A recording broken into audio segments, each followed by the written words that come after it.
tiny load. Okay, yeah, this is gonna be the easiest load that I've done got in my career. He said I'm only getting 3 of these right here, so this is an easy load. I don't have to tarp it, and it's going right up to North Carolina. I got 9 hours and some change left on my clock, so I might can make that today. All right, so he set this one down right here. He asked me, is it good enough? I said, yeah, that's fair enough. These really don't weigh much. I don't have to put on, I can put on 2 straps on each one, but I'm gonna put on 4 because they look used. And they already got this right here on it, so I'm gonna make sure this don't go nowhere on me. I'm gonna be safe and put on 4 straps on each bundle. Got my first strap on here. I'm gonna still, like the load sits low, but I'm gonna still put a twist in the straps, man. Just can't hurt nothing putting a twist in the straps still.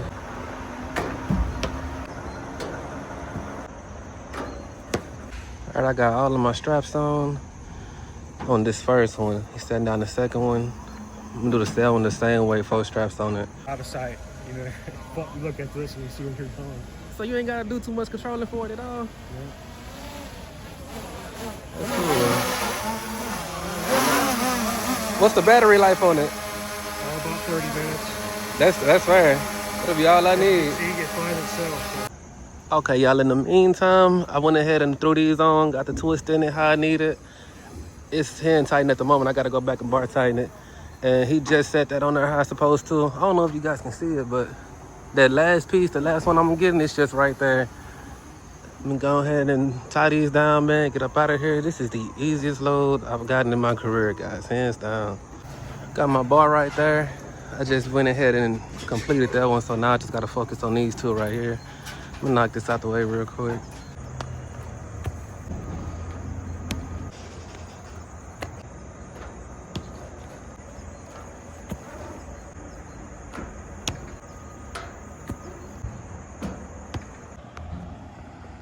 Okay, I got all the straps over the load. I'm finna go ahead and roll them up in the winch real quick, bar tighten it. And then this one straps up there. I'm gonna show you guys after I finish bar tightening it. All right, the whole load is now bar tightened, man. Everything is nice and secure, but let me tell you guys about those straps like I was saying earlier. When I be getting these loads, I be looking at everything, man. Like this right here. All of these little ones, I'm gonna have to go back and tighten these up a little bit, man, because if I don't, they gonna be flying and wiggling while I'm on the highway, and they can snap off and hit somebody's car and stuff. That ain't gonna be good. And plus, when I get to the place, that's going to still need to be around it, because after I take my straps off, I don't know about them, man, but let me go ahead and tighten up all these ratchets real fast.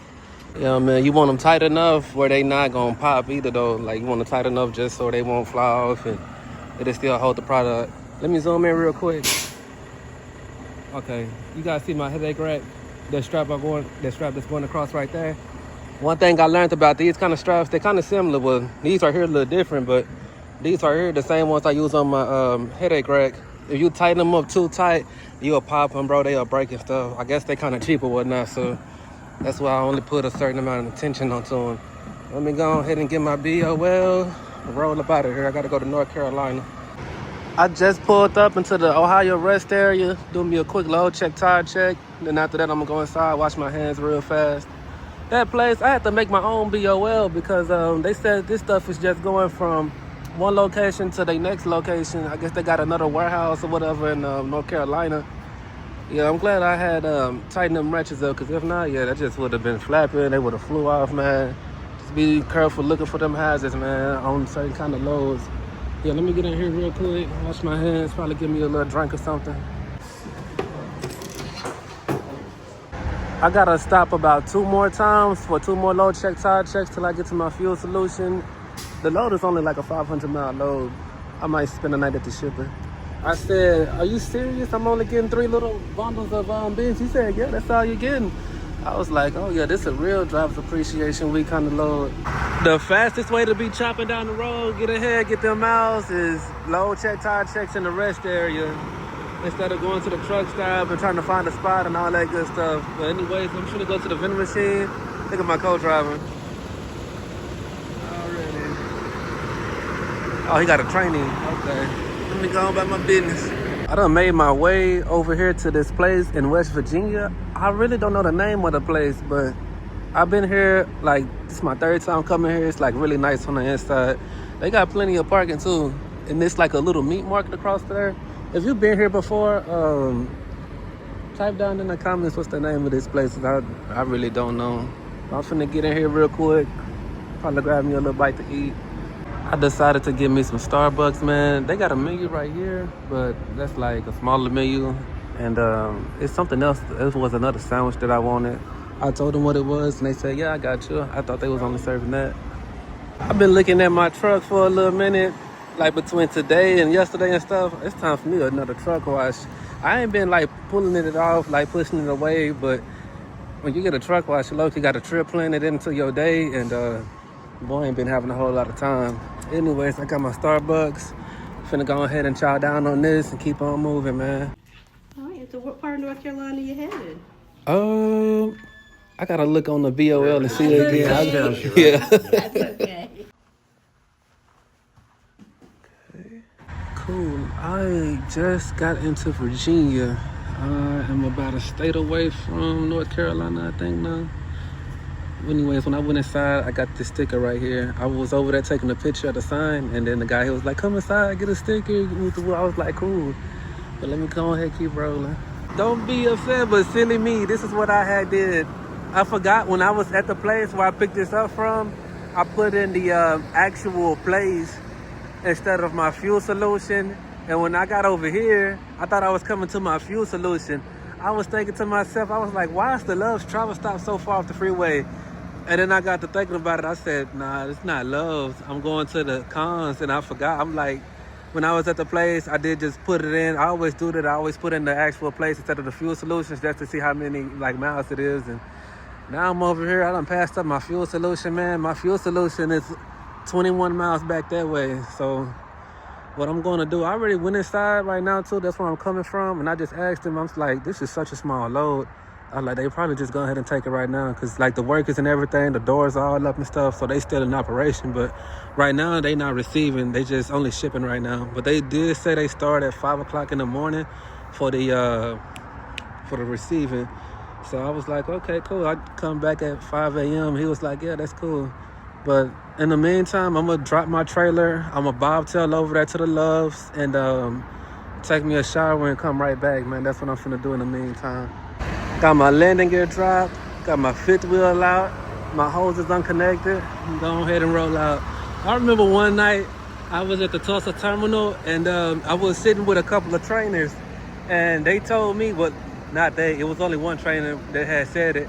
He said it was his trainees last week and they was dropping a trailer and he said that his trainer kept thinking that he was ready to go ahead and uncouple from the trailer, but he was forgetting one thing, and it was to pull the fifth wheel. He said the trainee had dropped the landing gear, unconnected the hoses, but he forgot to pull the fifth wheel.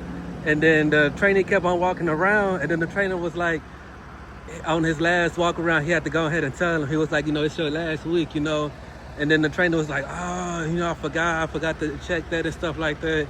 That's why when I be uncoupling, I'll be like, did I do all three? The hoses, the fifth wheel, and the landing gear? I just be making sure still.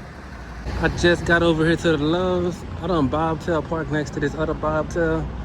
Got me my shower bag. I already got me my diesel and my def. Finna go ahead and take this shower, man, and try to hurry up back over there to the shipper.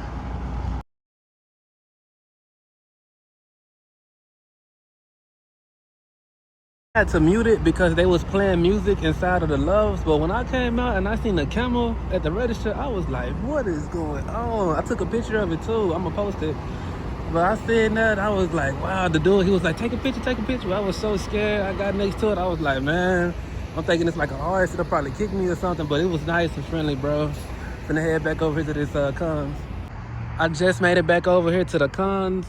And let me say this, the drive-ins and the reefers, you guys got it so good. Like, whenever y'all pull up to the Cons, most of the time, I'm sure it's like warehouse, dock like this. This is peaceful, bro. This is real nice and real lovely. Versus flatbed, man, sometimes we have a hard time trying to find the address because it's a place that's getting built and it don't have an address to it yet, and we gotta look real deep on the details for the inshallah, Lord. But this right here, yeah, this is nice, man. This is nice. This is peaceful. I can sleep at a Cons like this comfortably, no worries, none at all like that. Anyways, though, I'm doing my whenever I get to a Cons, like I'll be trying to sleep at the Cons. If I can't spend the night at the Cons, I just get close to it as possible. But when I spend the night at the comps, what I would do with my clock is, Matt told me this. He said, whenever you get there at night, just go ahead and hit on duty, but like let it run a little, like let it run down a little bit, like 30 minutes into it and stuff like that, sometime a little bit longer, and put unsecured. That way you can show unsecurement for this load. And in the morning time, when the morning time comes, that's of course when I do the actual securement. But after I turn in my empty call and stuff like that, I have a full clock to run still, you know, like the full 14. I ain't got to hit on duty for unsecurement and stuff in the morning. I ain't got to hit my clock till my tires start rolling until it's time for me to leave. But anyways, man, I'm finna go ahead and finish doing that, hit sleeper bird, get my rest, and 5 a.m. roll around, I'll go ahead and get this load off. I'm gonna end my video right here, but before I end the video, I want to answer a common question that I see in the comments a lot. It's about orientation. It's about when you first start with Melton, when you first get with Melton. I'm gonna answer much as I can, much that I can remember. I'm gonna try to answer that in like, you know, one little scene right here. Anyways, when you finally decide, okay, I want to go to Melton, and you reach out to a recruiter, or either you fill out the application, after you do that, what they will do is they'll send you an email, or either they'll send you a text message. What they'll do is they're trying to set up a phone call interview with you. The phone call interview is going to be with a recruiter, and it's going to be for about 30 minutes long.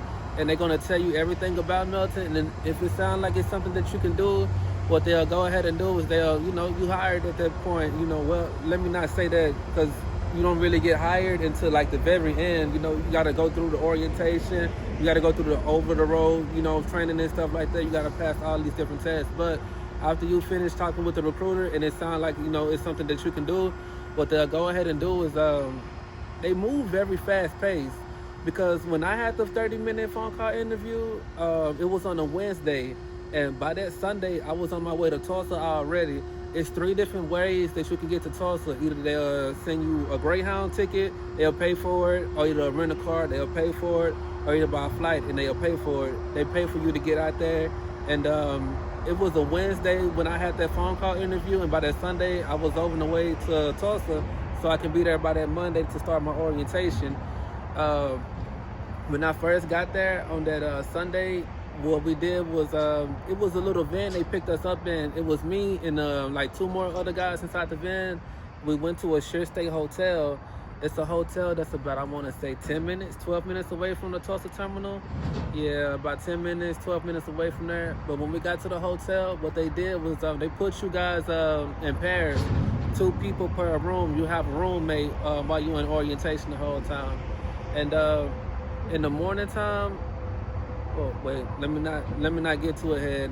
After you finally get your roommate, you know, you get your room, y'all get settled in and stuff like that, bro. And then finally, when that Monday morning gets there, the bus comes around at like 6:30, 6:45, somewhere around there.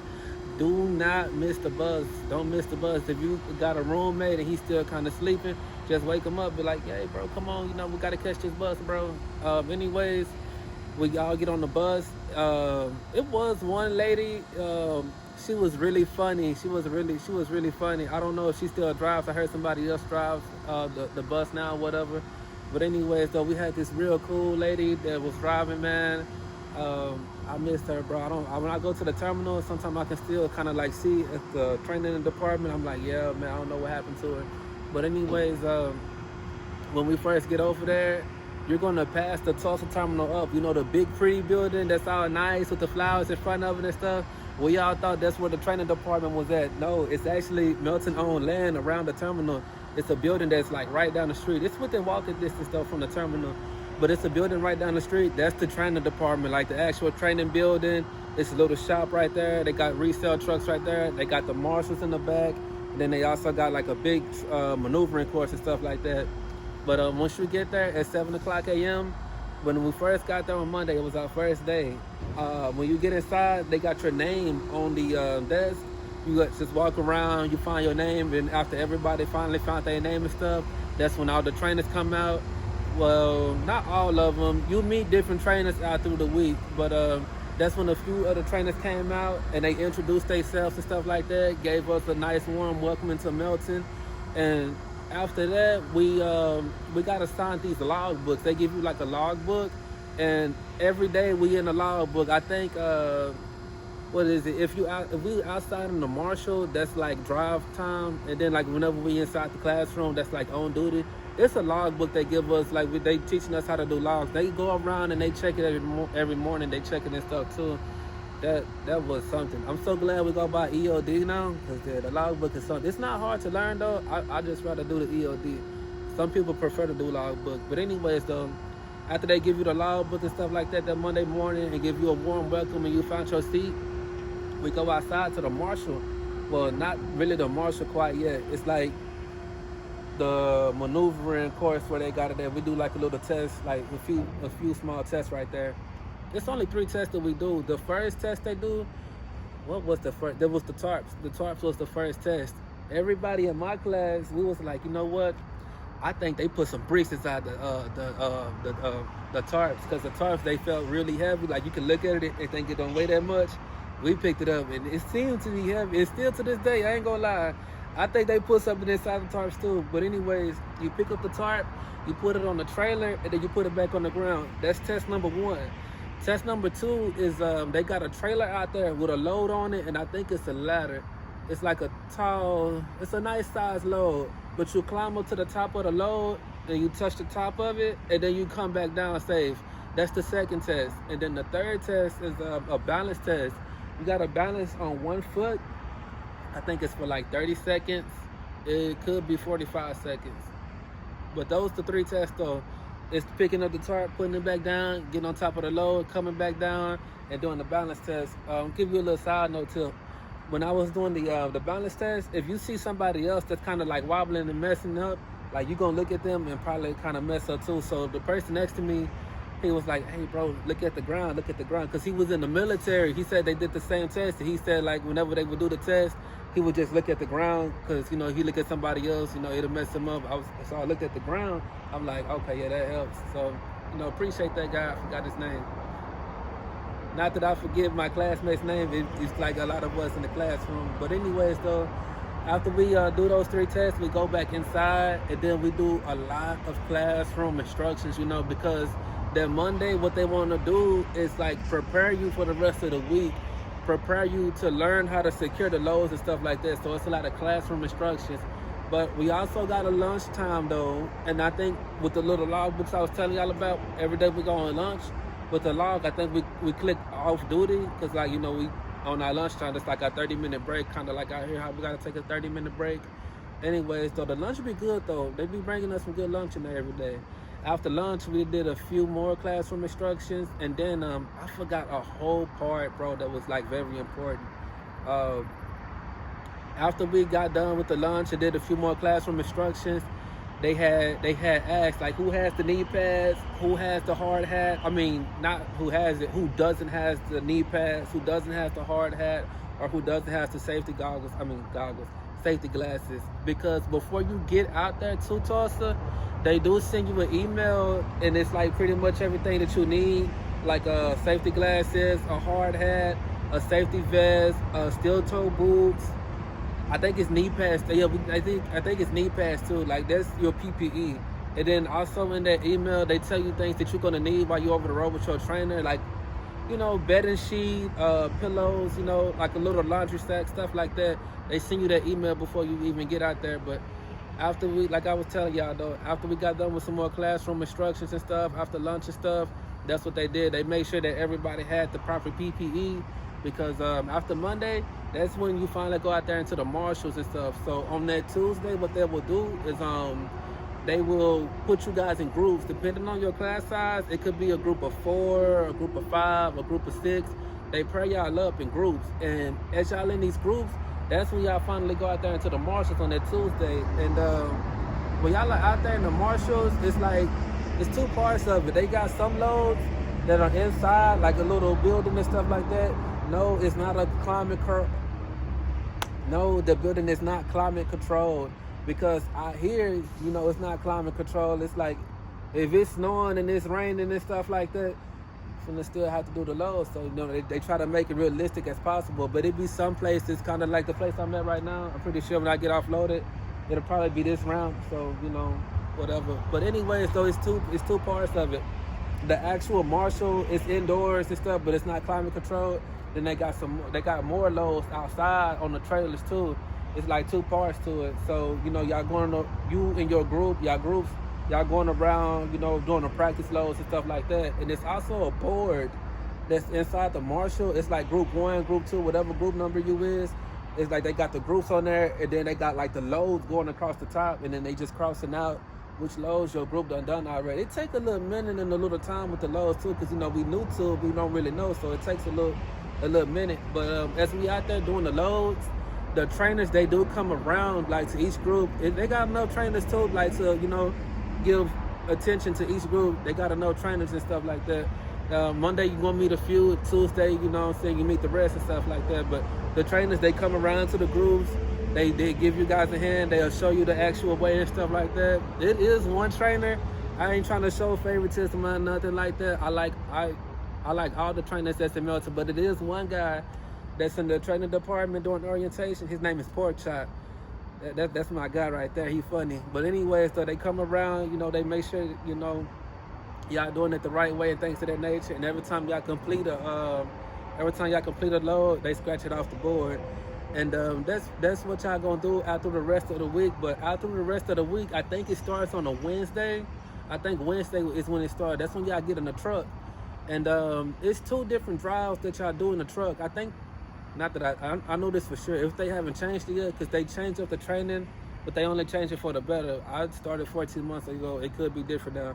But when we first got in the truck, they put, you know, you and your group, y'all get in the truck together. And instead of it being like a bed, you know, like, you know, a regular truck, it got the bed and the bunk bed and the fridge and the closet and all that stuff. No, the trainer truck don't got none of that. They take all of that stuff out, and it's like a seat, like a big seat inside of the back, you know. So it's going to be one of your teammates, one person in your group, he's going to be in the driver's seat. And then one of the trainers, they're going to be in the passenger seat. And as y'all drive around Tulsa, I'm gonna just put this out there because I'm from Dallas. It be a lot of people that be in training that's from big cities like, you know, Dallas, Houston. There was a lot of Florida people in there, a lot of LA people. Like, we from big cities.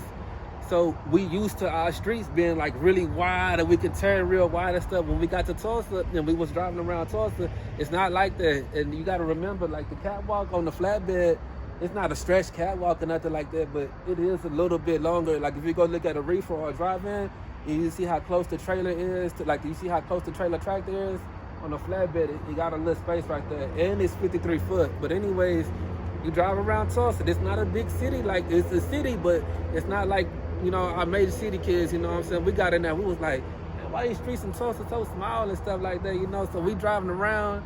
The trainer tells you where to go, like, you know, go this way southbound, this way westbound and stuff like that. You know, we just driving around. That's the first test we do. You know, they want to see, okay, he can maneuver the tractor trailer. And then the second time we go around doing that, the second time we go around doing that, you have to talk to your trainer. Like, you have to tell him, oh, that's a stop sign there. Or if you see a certain sign, this time means that, this time means this. Oh, this bridge is this clearance, this height. You know, you got to talk to your trainer and stuff. You know, they just want to make sure that you are aware of the signs that's on the road and stuff like that. And then, no, that's driving around. But like I was telling y'all, they got a big maneuvering course that's out there in the training department too. And if I'm not mistaken, if it's still the same, that driving course that they got out there, they put cones out there. And the cones are tight, but you can still, like, maneuver the truck and trailer in there, you know. And they make little stops along the maneuvering course. They make little stops. The 3 stops, if I'm not mistaken, bro, like I said, it's been 14 months. So I'm trying to remember the most I can. But see how I'm parked right now? This is easy, just a straight back, you know. Like, these parking lots, these lines are straight. You know, you go to some truck stops and the lines are, like, kind of slanted. So they got a test out there for that too. They want to make sure you can park straight. That's one test. They want to make sure you can park slanted. That's another test. And then it's also the first test when you first get into the maneuvering course. It's a parallel parking. They want to make sure that you can parallel park. And hey, all throughout the test, the trainers are, like, right there by your side. Like, they helping you, they guiding you, they showing you, like, the tips and the tricks on how to back up and stuff like that. They help you, they show you, you know what I'm saying? So yeah, it's a test, but like don't be so nervous, like, cause they right there, they gonna give you a hand, you know. Uh, that's what you do when you get into the truck. So I would say from Tuesday on out through the rest of the week, that's pretty much what's going on. You and your group, y'all in the truck, you know, driving around, y'all securing the different kind of loads, and then, you know, they got the maneuvering course. And then when Friday finally gets there, Friday finally gets around, what they will do is they issue out payroll. When I was in there, it was $400. Say so. I'm not sure how true it is. They say it's more than $400 now. But anyways, they give it to you cash. They give it to you cash money. And what they will do on that Friday too, instead of being in the share stay, they'll put you in another hotel. This other hotel is right by the Hard Rock Casino. And right by the Hard Rock Casino is all these different eating places. They got a barbershop right there, a Walmart right there, the casino right across the street. Like everything is within walking distance. Oh yeah, I forgot. They also give it's one vehicle though. So, you know, if you got to go somewhere a little bit further, you know, y'all take turns on going there and going here and stuff like that. And by the way, the $400 that they give you, you know, that's payday for, you know what I'm saying? Like, you know, you work there orientation week, cool, they give you that. And some people, you know, I think they give it to you too, so you can also get a few more things before you get over the road with your trainer, you know. You know, it might be something that you may need before you get over the road with your trainer, so you can go to that Walmart, get it real quick, you know, be easy. And then that Saturday and that Sunday, it's like really chill, real laid back. By the time you look at the board, you're probably already done, almost done, you know, with the loads and stuff like that. And then when Monday comes around, instead of y'all being in the training department, y'all go to this other building on the other side of the Tulsa terminal. It's like a little white building. Y'all go over there. It's set up like a classroom, and it'd be different people that come from operation. It'd be different people that come in from operation. They speak to you guys. They let you guys know pretty much like how it's going to go when you get assigned the truck and everything like that. And after each person from operation, after they talk, they let you ask questions at the end and stuff like that. Oh yeah, and we also sign up for like insurance and stuff like that. And I don't know what it means. Per diem, I still don't know what that means, but I see it on my check. I don't know what it means though. But you sign up for insurance and stuff like that.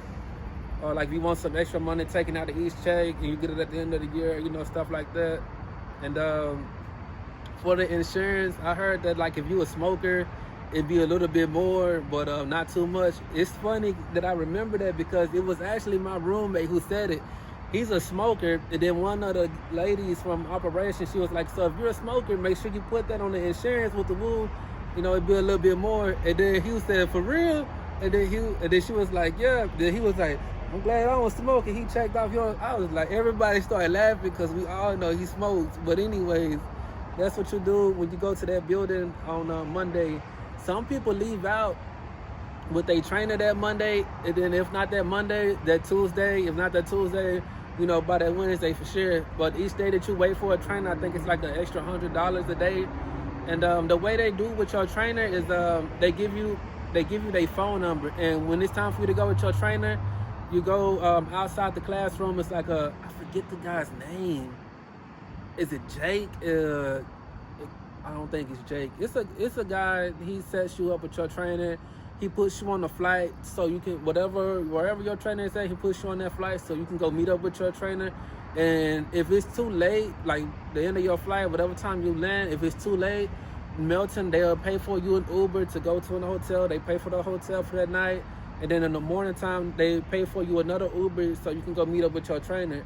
And for the 3 weeks over the road training, the training for the over the road, bro, for the 3 weeks, it's different. Every trainer is not the same. You know, it's different trainers, different rules, different ways of doing things. But when you with your trainer, I heard that the first week, they pretty much like they kind of holding your hand. You know, they pretty much holding your hand. The second week, it's more so like they watching. You know what I'm saying? They still, you know, just telling you.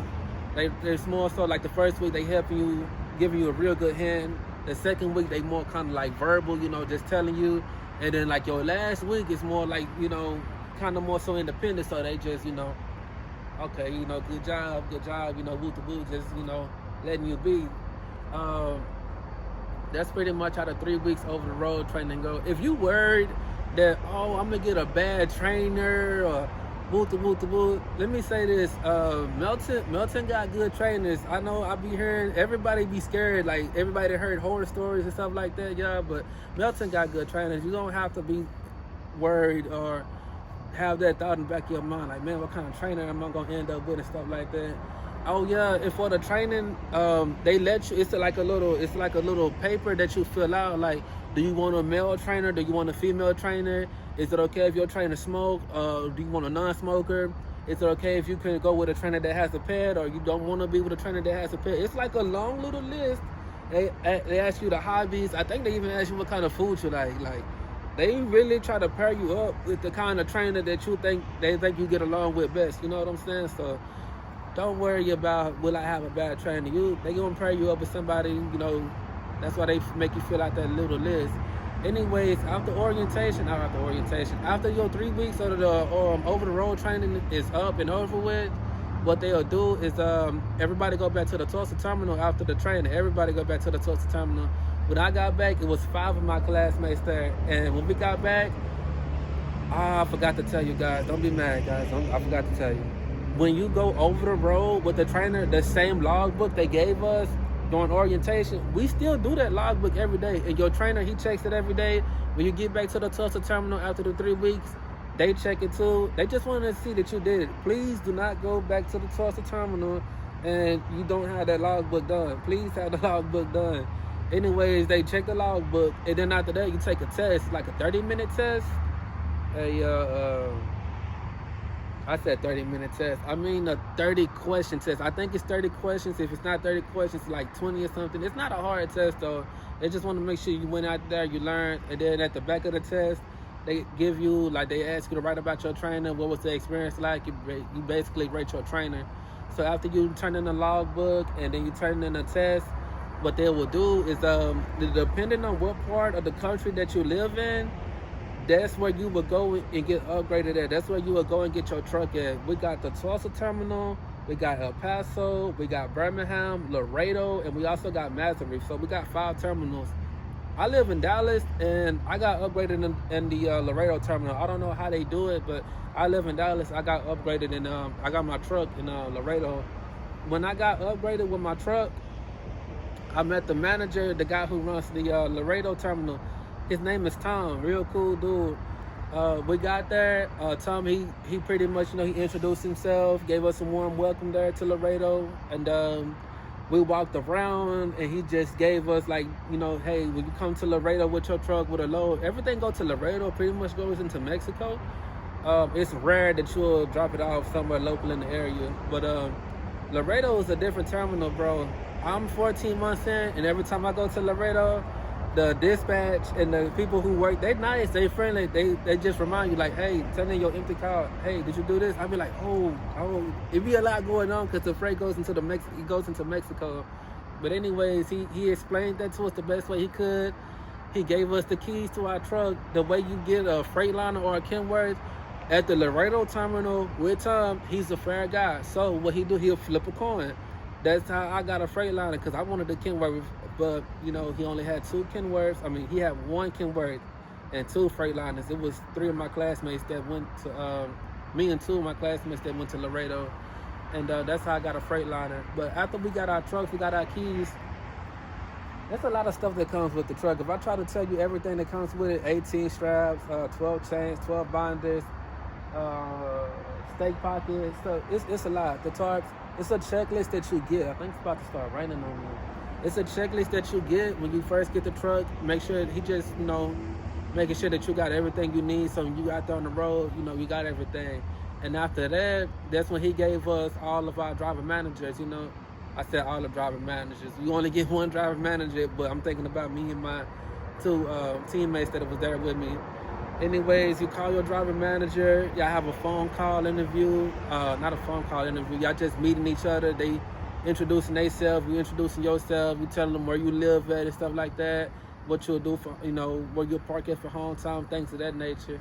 And then after that, we were waited in Laredo for about like another day. And we all got our loads and been on the road ever since. Guys, this is about to start raining on me.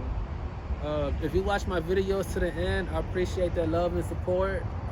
Make sure y'all say y'all prayers. That's how you're gonna get somewhere. And I'm gonna holler at y'all in the next video.